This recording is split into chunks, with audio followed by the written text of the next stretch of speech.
Alright, I just actually had an epiphany in this moment as I'm talking to you now.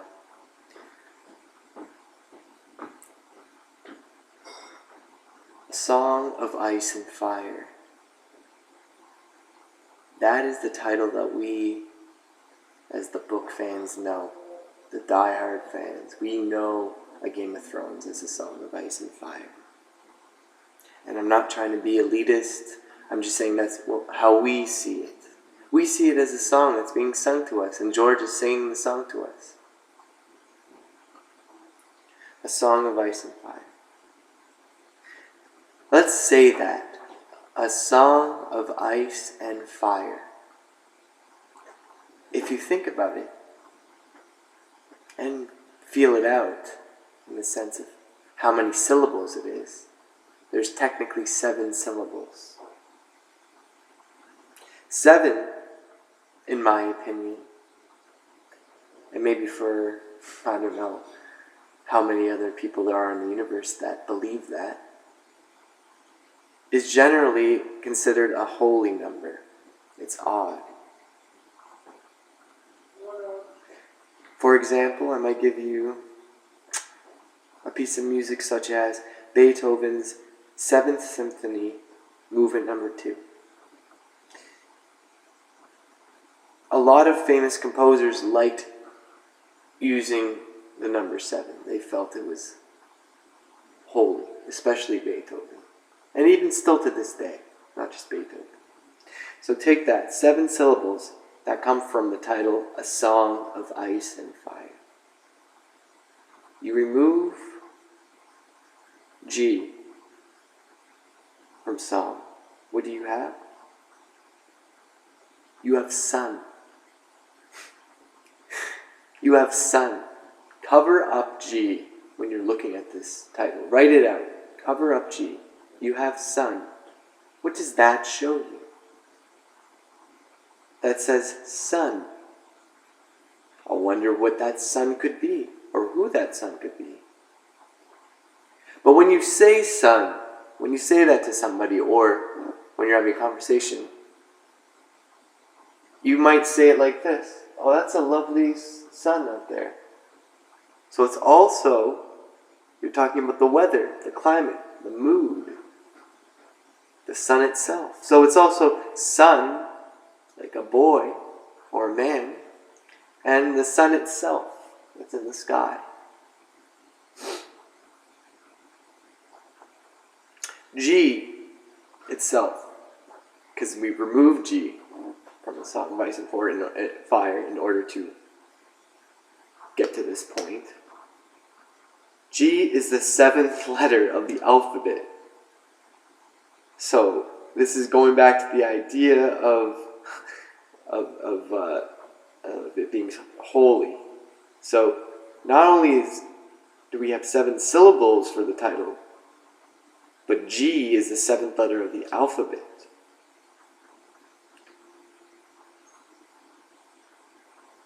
But G itself, when you remove it, can also stand for many other things.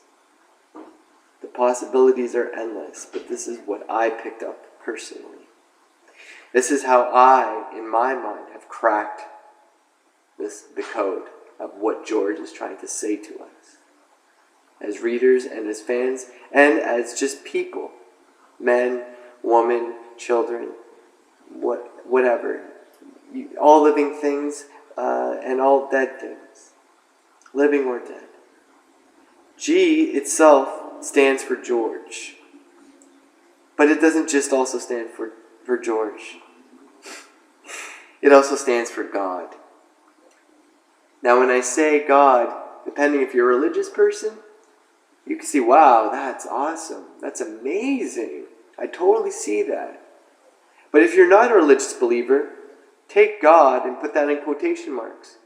Because George, I don't know his personal spiritual beliefs because I don't know him on a personal level.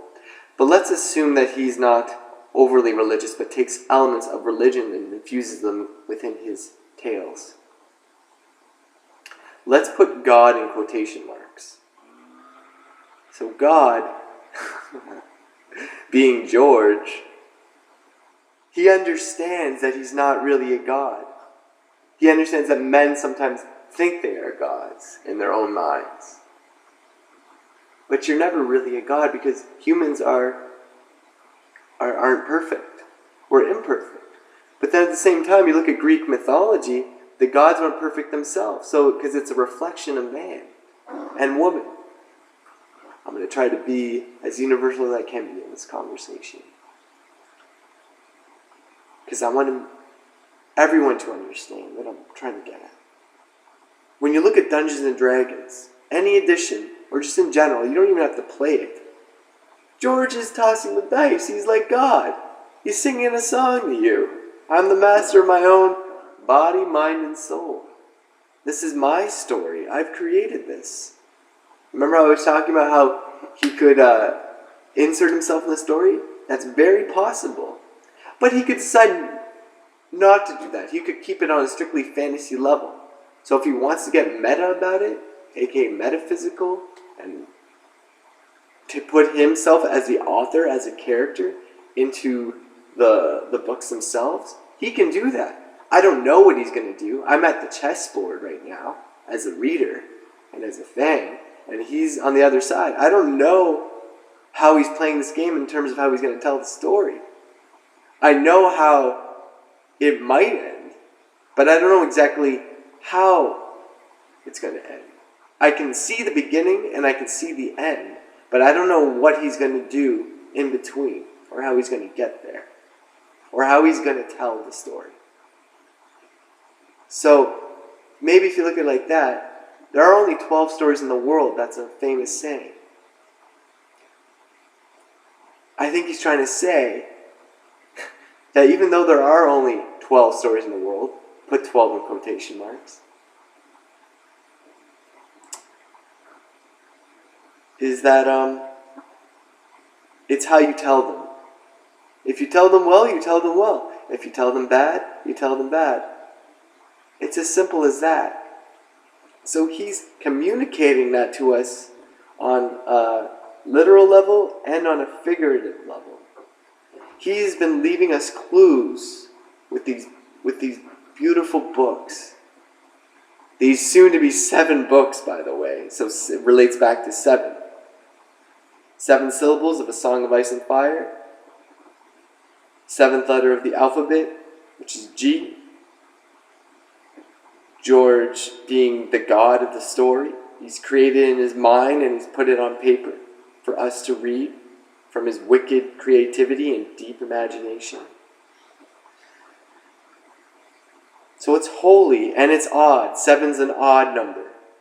But to me it's not an odd story. It's a story I've heard before, or a song I've heard before, but at the same time it's how he's singing it to us. Or whatever's singing it to us. Maybe at the end, in A Dream of Spring, it's George as the singer. George is the singer of the fucking whole story. And then, oh hi, I'm a little bard. I'm like Homer. Yeah, I'm just singing here. How do you like it? Am I doing okay? Oh yeah, here's the first part. It's called The Game of Thrones. Okay, now we're at the next peak, the next year, Clash of Kings. Oh, look at us, we're rising up. It's a storm of swords. Now I'm going to do a little instrumental break. A little feast for the crows, if you will. Yeah, we're dancing here. Our minds, our hearts, we're all dancing together. We're listening, we're speaking, we're laughing, we're crying, we're feeling. Having a dance with dragons. But then, I don't know, the song could change. It could either peak really high in terms of the winds of winter, or it could peak really low. I think it's going to be really low. It's going to go down. Think of it like a graph. It's going to peak down because winter is coming. Winter will come in the winds of winter. It's called winds of winter. 6 is an even number. 666, generally bad shit happens. You know we can associate 6 with the devil, Satan, what have you, an omen, if you will, however you want to look at it. That's how I see it. But, yeah.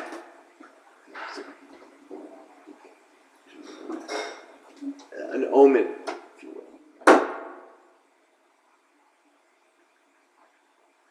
So,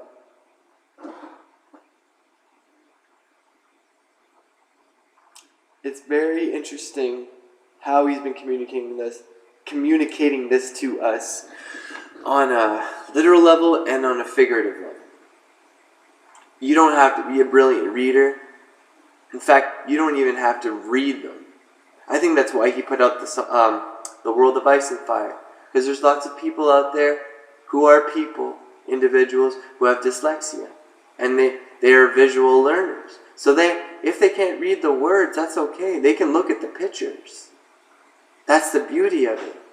Or someone can tell them the story. I could tell someone all about this. I could sing my song of what A Song of Ice and Fire is all about. My interpretation. And they'll be like, wow, that is amazing. Did you come up, like, where did you get that? I'm like, I didn't write it. I mean, I read A Song of Ice and Fire. It's from George, but this is my interpretation, my rendition, if you will. So, like, I'm going to do a rendition of Beethoven's 7th, Symphony, Movement 2. Movement 2. By the way, Beethoven's Symphony 7, Movement 2, there's, 2, 7, and then 2, Ice and Fire, 1 and 2. So, it's interesting, you can look at it that way. Maybe they might use Beethoven's Symphony 7, Movement 2 at the end of the show. The very last episode when it fades to black. Because George has been saying this whole fucking time that this is going to be a bittersweet ending. It's not going to be necessarily a happy ending. It's not going to be a necessarily sad ending. I'm going to go back to that shower knob analogy. You go all the way to the right, it's hot. You go all the way to the left, it's cold. So, it's interesting how I see it this way, but I cannot deny the fact that when you go into the shower or you look at any knob for a water tap, left is hot, right is cold. Hot/cold. But in the middle, that center, there's a balance. A dream of spring. Steam. Ice and fire. Put them together, it sucks that they're gonna be at odds. They're gonna come at odds with each other. But you know what? Sometimes you need things that necessarily don't work in terms of a strange alchemy to occur. Such as ice and fire. So when you put ice and fire together, you get water, you get steam, you get many other things that are coming together. It's a very chaotically beautiful mixture in terms of alchemy, of elements. You have things that are exploding at once, you have things that are imploding at once. It's very chaotically beautiful. Ice, fire, 1 and 2 equals 3. So yes, George, G, 7th letter of the alphabet. If you want to get even more specific, if you're a music lover, no, fuck that. If you love art, which I think I can say safely for most people, is everyone on this planet, because I see everything as an art, even if you're a computer scientist or if you're a well digger, it's an art to me. There is an art to it. There's an art to playing video games. There's an art to making video games. There's an art to everything. There, he's communicating a message implicitly to me, but I've interpreted it that way. I'm singing my own song right now. I'm singing it to you right now. My neurons in my brain are exploding with the elements that he's given me. but it's also what I'm feeling. It's not just scientific. That's why I know that George is a huge Dungeons and Dragons fan. I'm getting a Dungeons and Dragons vibe from him. I can tell by interviews that he loves the game, because he might have even developed this story from one of his games or taken characters from it. He definitely has. So, G is the seventh letter alphabet, aka George, aka God. He's the D&D master. If you look at it this way, in terms of music, the seventh key on the piano after C, C, D, E, F, G, no, sorry. After A, B, C, D, E, F, G, in terms of the alphabet, 7. So, when you go from A to G on the piano, that's this, let's see, it's G. You know what a G is. It's before A, and it's after F. A, alpha. It's a Greek thing. The beginning. For every beginning, there's always an end. Not just in his story, but in terms of everything. In terms of a circular thing. In terms of a circular thing, there's always a beginning and there's always an end. And they always have to come together full circle. When you listen to a song, there's always a beginning and there's always an end. But along the way, there are certain dips, there's certain peaks. Maybe there's an instrumental break. All kinds of things can happen. There's surprises. Maybe there's no surprises. The world is your oyster, if you will, in terms of how you sing your song. Whatever it is. Whether it's a conversation at the end of the night with drunk friends, or whether you're just having a talk with a stranger on the bus. You're singing a song, and the person's singing the song back. So it's like you're playing a game. You're having fun. You're playing. You're playing together. It's like, I'm gonna say something to you. I'm gonna sing something to you. Right? So he's talking to us. It's oral history. I think George is a great supporter of not only written history but of oral history as well, and he understands the value, the importance of it, and how things get twisted or skewed along the way. I mean, we know the Iliad and the Odyssey from whatever's written down, but when it was first sung or told out in the public, I wasn't there. I can't tell you what Homer was singing or what he was saying, because I wasn't there. I don't have proof. But in that moment, nobody could take that away, because he was having a conversation. He was saying his poetry.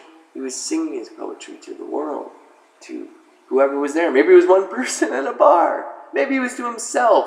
I have no idea. If you sing by yourself, that's not a bad thing either too. If you're by yourself, where does the sound go? It has to go somewhere. It doesn't just disappear. I mean, it stops, but does it go into space? I mean,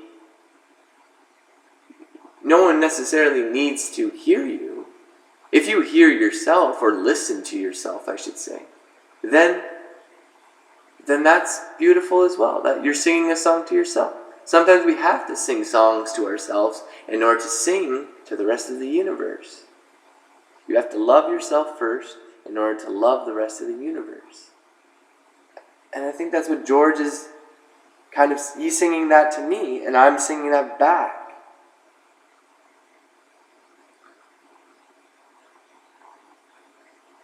So G major, seventh letter of the alphabet is G. In a G major key, there is one sharp, that is an F sharp. Goes back to one thing, one sun, one God. That's George. He's the dude. He's the motherfucker telling us the story, singing us the story. So he's saying, listen, We all sing our own stories every day. We each have our own songs. We're constantly chasing for the conversation that matters. He's a clever man. You know what? And George is saying, because there are so many quotes in there that stick out to me. I'm going to list them off. Remember who you are. That's for Daenerys. Words are wind. They are because they echo and we don't know what they truly mean. We don't know what words are. I mean, they're just words, as John Lennon said in the Imagine documentary. You could say something today, like apple tits. They're just words, you're putting them together. So G major is 1 sharp, that is an F sharp. So let's break this down again. A song of ice and fire. Ice has 1 syllable, fire has 2 syllables. Altogether, the whole title makes up 7 syllables. 7 equals holy, with quotation marks. It's like a holy number. You can look at Beethoven's Symphony 7, Movement 2. It's an odd number. It's not even. 7 books. There are going to be 7 books. The Winds of Winter and Dream of Spring coming out. It's going to come full circle at the end. Because there's a beginning and there's an end. Beginning/end. It's like, if you want to read it again, you can. If you want to play that song again that you love so much, you can play it on repeat. You have that power. You're a God. Not a real God, because you're not perfect. So then you remove the G from song, you have sun. That's very convincingly to me, as I'm talking to you now, as I'm singing my song to you now, that is Jon Snow. That is Azor Ahai. He's high above. He's a rising sun. That orange, bright sun that we all know and we can all relate to. That one thing that when we as humans, when we're out there, outside together, when we look up in the sky, that's real. But I'm saying real in terms of in quotation marks as well. I mean, I can't touch the sun. I can see it. I can look at it. I can perceive it. I can sense it. I can feel it. But I can't touch it. Like, I can't actually grab it. But what is emanating off the sun, in terms of the heat and things like that, I can feel that. And everyone else can too, and we can't deny that. So there is that one thing up in the sky that makes sense. But you make sense yourself. As a person, as an individual. That's what George is trying to say to me, or that's how I'm interpreting it. G, 7th letter of the alphabet. G major, 1 sharp, that is an F sharp. Back to one thing, one sun. Therefore, 23 minutes in, as I'm singing this song to you, beautiful beings of this universe.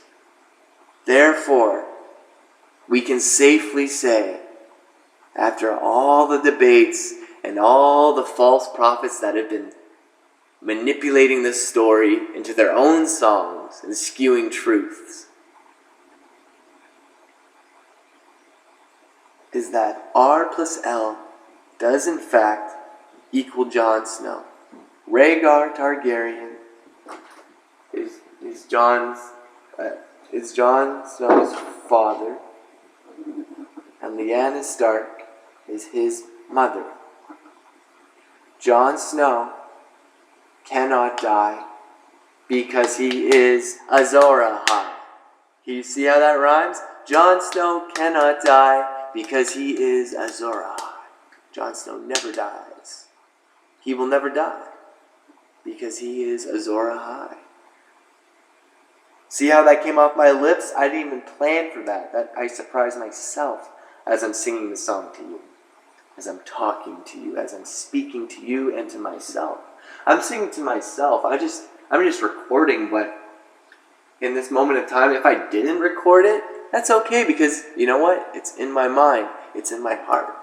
Because I am, you are a God of your own body, mind, and soul, and personal journey and or story.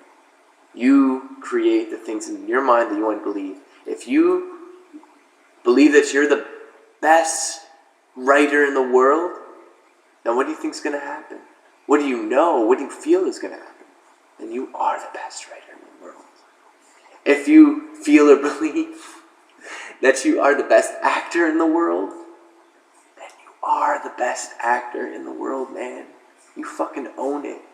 You're being it. You are it. It in quotation marks. You already it. If you think it or you speak it, you know it. And if you write it, it's alive. Stanley Kubrick, one of his famous quotes, and I could misinterpret this, but I'm going to go by my recollection and memory because I'm singing a song to you. If it can be thought and or written, it can be filmed. I think George is also conveying that to us as well. You know? Themes of, he said it all the time in interviews. When he's in interviews, he's very careful about not revealing too much, but he's giving us hints. He's communicating to us in terms of subtext, things that are literal and things that are figurative that we read into, personal. So there's things that are there explicitly and there's things that are there implicitly. And the beauty of the implicit shit is that's for us, it's personal. And the explicit shit, that's stuff that we see. Like if you're like, oh yeah, that happened in Westeros. But I'm not too sure about this. I don't know what exactly what the deal with Cold Hands was.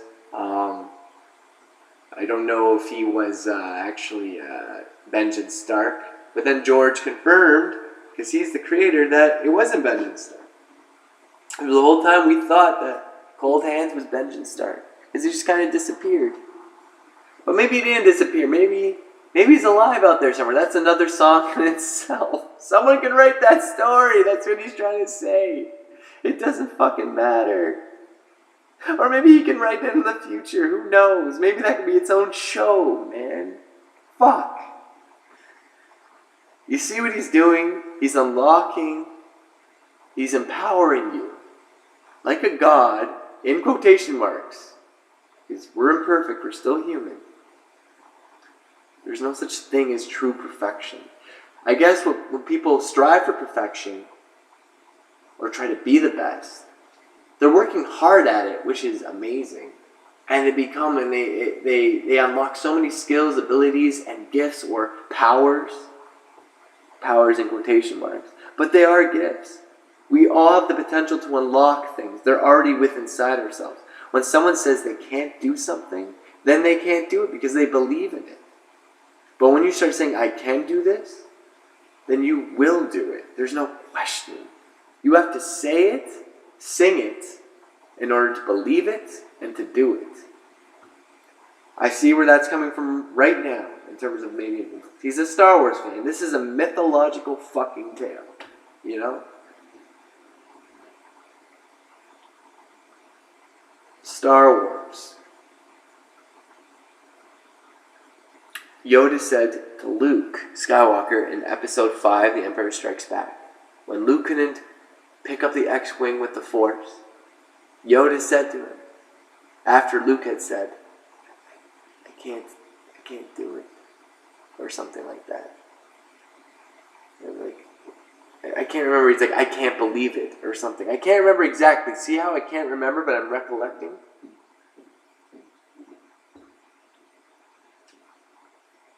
And then Yoda was constantly saying, the whole time, when Luke was going to do it, he said, I'm going to try to lift it. And Yoda was saying, no, man.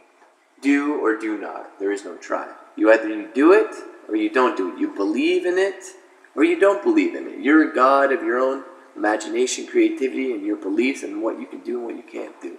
If you want to get a fucking erection, if you believe in that, you can get it. If you don't, if you think you can't, then you won't. It's as simple as that in terms of how you feel, think. In terms of how you think and feel. You have that power. You hold that power. And it sounds absurd, but it's true. You cannot deny that. And I'm saying power with quotation marks, because what is real power? Knowledge is power, if you think about it. When you have a skill such as being a runner in the Olympics, that's a power to me. Or a gift. You can live in many other ways. It's a sacred thing. So George is communicating this. So let's just fucking say it. R plus L equals Jon Snow, aka Azor Ahai. Jon Snow will never die. Jon Snow can't die because he is Azor Ahai. I'm 31 minutes in, and I'll be coming to the end of my song, don't worry. G major has an F sharp. One thing, one note, there's a sharp, one sun outside, the sun in the sky. George is singing the song to us. He's God. In quotation marks. He's not a real God, he's a man, but he's creating it so he feels like a God, which is totally natural. There's nothing wrong with that. George, to me, he's being very meta right now. You look at an artist like Hideo Kojima, the Metal Gear Solid series.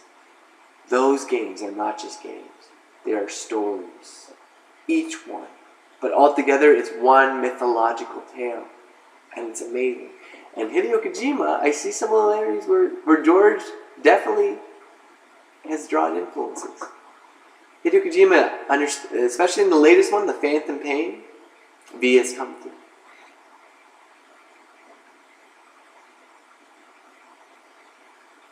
Hideo likes to troll his audience. He likes to play with his audience. He doesn't want to be mean, he just wants to play with it. He wants to have fun. Like a little kid in that sandbox. Right? He's that kid with the crayon in Swiss Chalet, drawing away, singing that song. If you haven't played Metal Gear Solid series, fucking start tonight. If you don't want to play all of them, here's what you can do. Play the latest one, which is Metal Gear Solid 5, The Phantom Pain, because you do not need to play the other ones in order to understand it. That's the beauty of it. And you know what? The same goes for George's books. You don't have to read them in any order. I mean, it helps, but you don't have to. You don't even have to start from the first page. You can pick a random page, and you could sing the words, or you could say the words, speak the words, like Shakespeare with your friends. You can play with your friends by just reading like a script. So George is being very meta right now. Almost Shakespearean, but it's modernized. He's doing a very neo-technical thing, a revival of things, but taking old things in terms of high epic fantasy, like if we're a fan of J.R.R. Tolkien, and he's blending it with things that he loves, and he's creating like a hybrid, his own hybrid heaven for us to enjoy.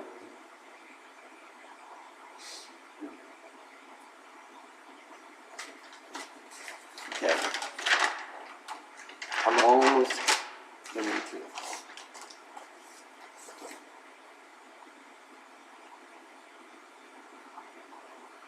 So, George may or may not insert himself in the last book. I don't know what he's going to do. I'm at the chessboard right now. I'm playing the Game of Thrones with George as a reader. And he's singing his song. And I'm trying to read his facial expressions. I'm trying to read his body language. I'm looking at his eyes. Maybe he's talking to me, trying to distract me. I don't know. He's a little magician. He's crafty.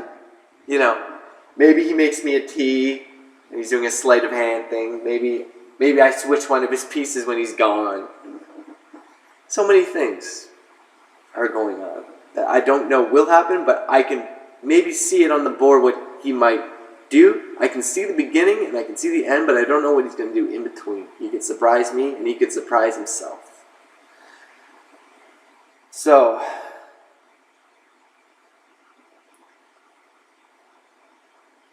there's a beginning and there's an end. A Song of Ice and Fire. A, Alpha, The end would be O. The show and the books, I love them both. Okay? I love them both because Dan and Dave are singing their own interpretation of George's tale. And you have to give them credit where credit's due. That's what George is also communicating. He trusts that they can sing the song. They can do a rendition of his song pretty well. Pretty damn good. He put that trust into them. They're like, oh, okay. And when they were at the dinner table, when they figured it out, however they figured it out together, having whatever food they were having together, laughing and playing like little kids. Because I think Dan and Dave, I think it was Dave, he said, when I read those books, it's like crack on paper, and I know what he's saying. You eat it up like a piece of candy. You just can't stop paying, no matter how long these books are. But you know what? The beauty of these books is that you don't have to be in a rush to finish them. But you can finish them in one day. You can finish them in 7 hours. You could skim through things. You don't have to go. You go at your own pace. It's a song. You could fast forward a movie. You could fast forward a song. You could pause it. You could do anything. You're a god of your own world. It's like the Matrix. It is. And I don't like to use that example, but it's true. George is, in a sense, this is my own term, but it's not my own term because the term neo exists. It means new. Neo-Nazis. Neo in the Matrix. It's a revival. It's a rebirth. A renaissance. A reawakening. An enlightenment of sorts. An age of enlightenment. A new age of enlightenment. He's doing very neo-technical things.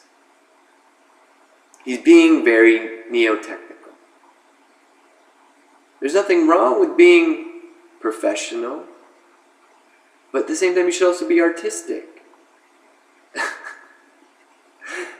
That's why I love George. He didn't say that to me in a conversation, or no one told me that. It came from me. But is George more of an artist, or is he more of a professional? Well, I would say that he's both, because he's a professional artist. You see what I mean? They're just words. John Lennon was right.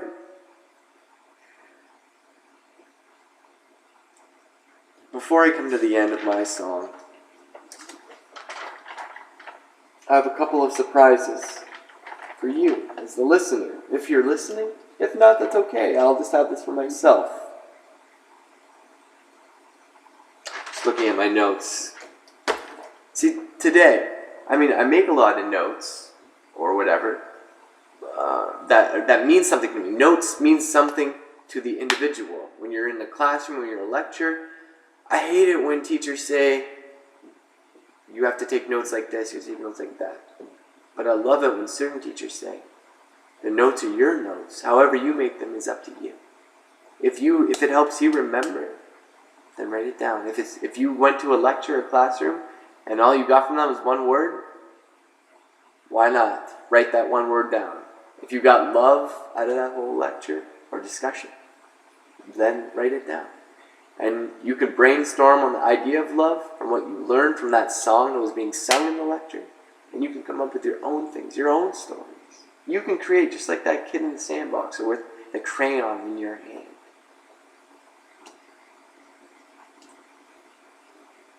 So I think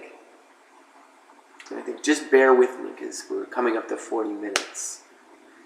If you can bear with me, I think the very last episode in terms of the show, A Game of Thrones, aka A Song of Ice and Fire, because I see them as the same thing. A couple differences here and there, but it's the same story. There's minor changes, and there's major changes, and there's some of the changes that didn't really change at all. You have to understand that change is going to happen. And I know that diehard fans hate that. But they could choose not to watch, or they can choose to believe how they want to see it. They could choose not to watch the show. They are a god of their own body, mind, and soul, and personal story. If people want to keep reading the books, they can. They have that choice. If you want to only watch the show, you can. You have that choice. You have a choice. So, I think back to what I was getting ready to say, I think the ending of the last episode is going to be,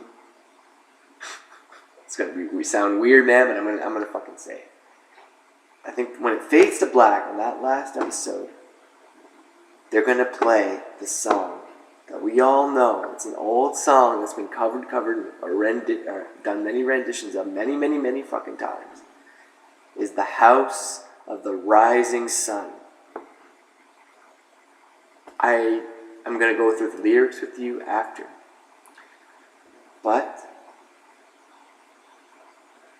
what does that say to you? Rising sun, Azora high up in the sky. You were talking about sun as in the child, as Jon Snow, R plus L equals J, Azora high, he's the one. He's the one sun.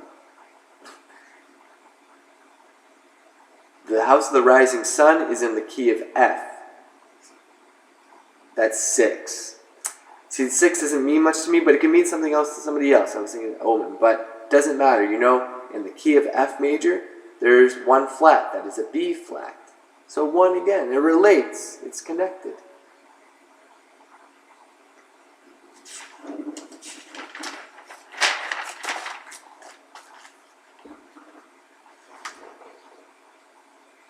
Alright. I'm going to bring up the lyrics to House of the Rising Sun. I listened to it this morning, and it's very got the medieval vibe in terms of how it feels to me, in terms of the mood and the tone. It feels like a song that's been sung for eons, for centuries and centuries. I don't know where it came from. I know the Animals rendition, but it's an old song. But it's also a new song. It's old and new. Because you can keep singing it, you get other people to sing it, you can read it out loud, in terms of lyrics, poetry. You can do all sorts of things. Doesn't matter. And now I'm going to play with you right now. So let's look at the House of the Rising Sun lyrics.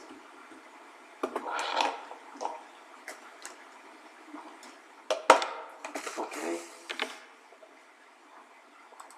This is just an idea. This is just me analyzing or breaking it down or feeling it too, in terms of what I feel. So I did have all these notes, basic notes written down, but I didn't I came up with the idea on the spot to bring up the lyrics in order to talk about them with you. So I'm going to go through the lyrics, okay? I'm going to read it kind of like a poem. I'm going to try my best. The House of the Rising Sun.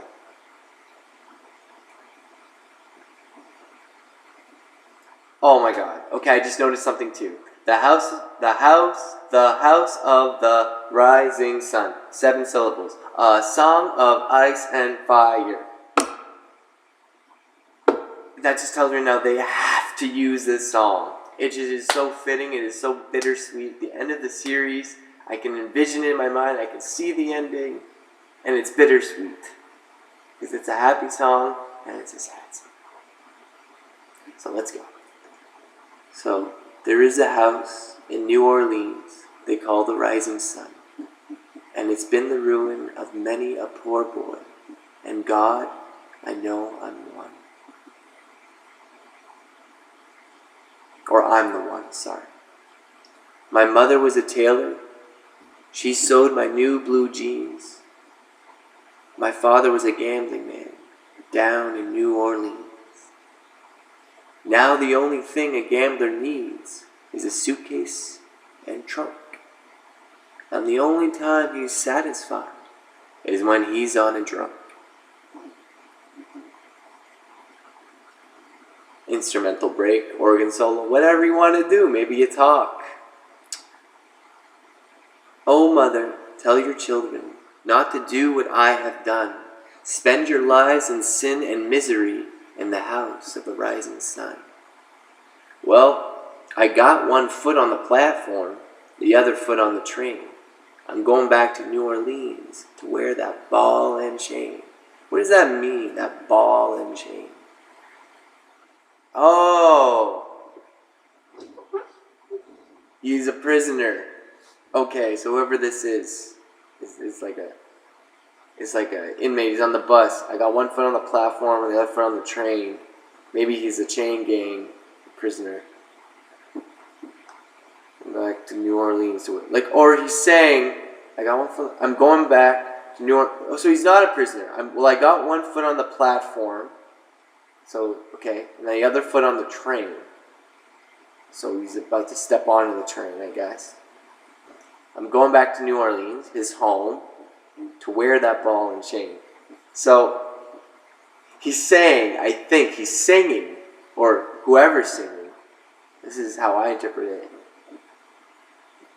is that no matter what, something's going to happen and he's going to get in trouble.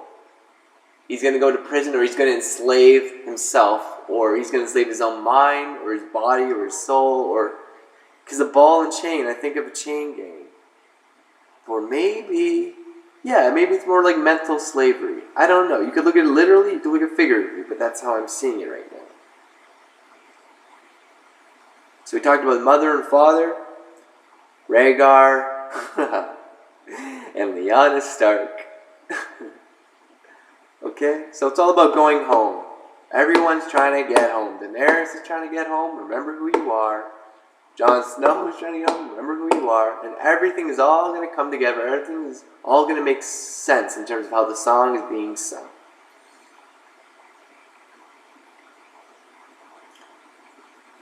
So, let's go back to the first stanza. There is a house in New Orleans they call the Rising Sun. And it's been the ruin of many a poor boy. So, it's been the ruin of many people, many children, who are innocent. It doesn't have to be a boy, it could be a girl. It could be anything. It could be a living thing. So, they call the Rising Sun. There's a house, it's called the Rising Sun. It's in New Orleans. So it's been ruined, it's been tattered, it's old. Everyone's lived in that house, that home that they know.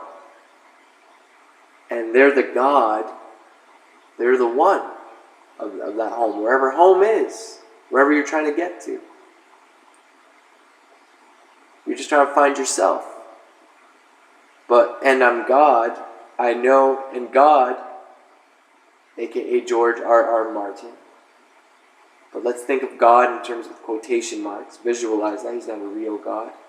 And God, I know I'm the one.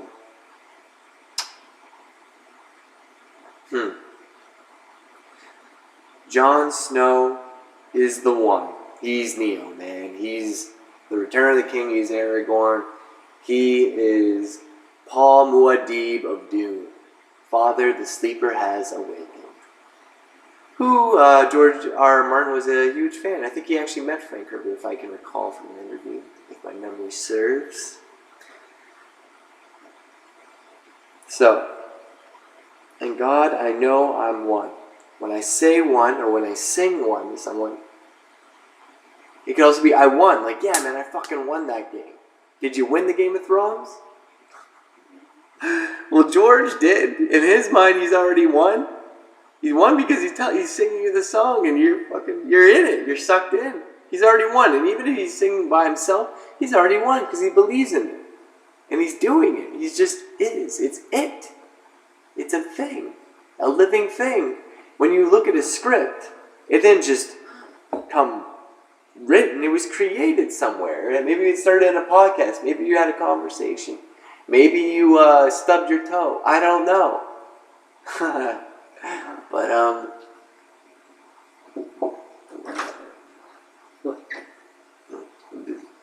busy. No, I'm busy.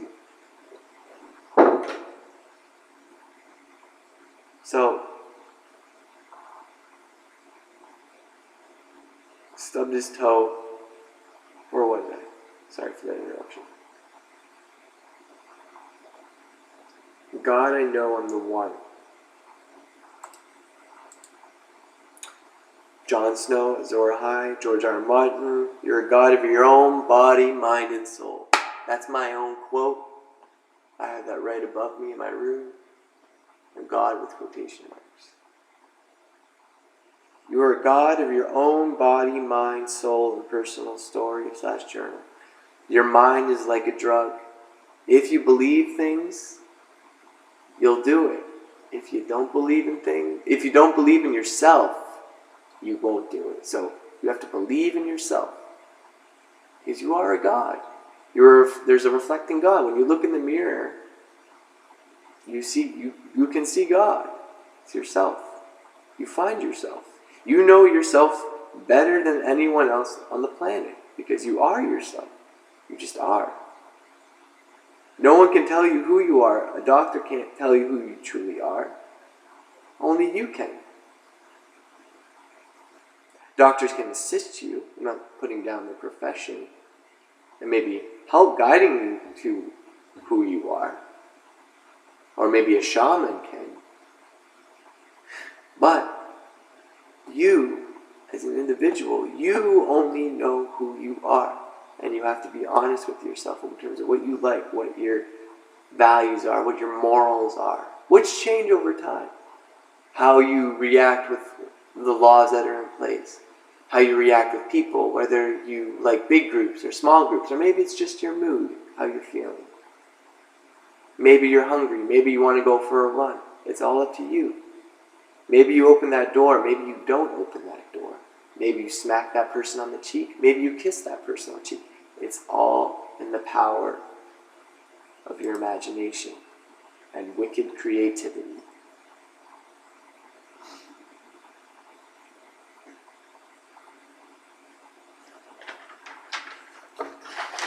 I think that's all I can say. Please, pretty please, leave your comments, your likes or your dislikes. Or don't leave a comment at all, because I'll have this for myself. And even if I didn't record it, it's okay, because you know why? It's all in my head. And that's the beauty. I sung my own song within this hour. And time didn't even feel like it was slow. I felt like that little kid with the crayon. I was just playing with myself. I was stroking my cock. But not in a literal way, in a figurative way. So with that, I will say goodbye. But see you later. Love and peace.